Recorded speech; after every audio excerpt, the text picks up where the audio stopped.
எல்லோரும் நல்லா இருக்கீங்களா? எங்கள் வீட்டில் இன்றைக்கி ஒரு ஆளுக்கு செம்ம சளி பிடிச்சிக்கிச்சிங்க. அதனால் இன்றைக்கி எங்கள் வீட்டு வாசலில் இருக்கிற கருந்துளசி, வெள்ளை துளசி, கற்பூரவள்ளி, பூப்பட்டை, ஜீரகம்லாம் போட்டு ஒரு கஷாயம் தான் போட்டு கொடுத்தேன். அது காலையில் எழுந்தோடனே வெறும் வயிற்றுலே குடித்தா சரியாயிடும் சளி. தலைவலி, நீர் கவுத்துருக்கிறது எல்லாமே கொஞ்சம் ஓரளவுக்கு கேட்கும். அதான் ஒத்துக்கும் அவனுக்கு, என் பெரிய பையனுக்கு தாங்க. அதனால் இலெல்லாம் பறிச்சாச்சு. கற்பூரவள்ளி எல்லா இலையும் வந்து பறிச்சுன்னு போனேன் காலையிலே.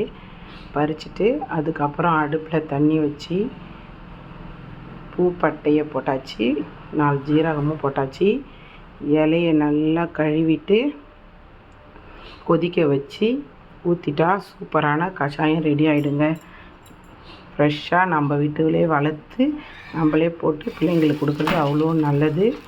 இதே மாதிரி ஒரு வாரத்தில் ஒரு வாட்டி குடிங்க. சளி இருந்தால் 3 நாளைக்கு ஒரு வாட்டி போட்டு கொடுத்தா கண்டிப்பாக சளி சரியாயிடும். உங்களுக்கு பிடிச்சா லைக் பண்ணுங்கள்.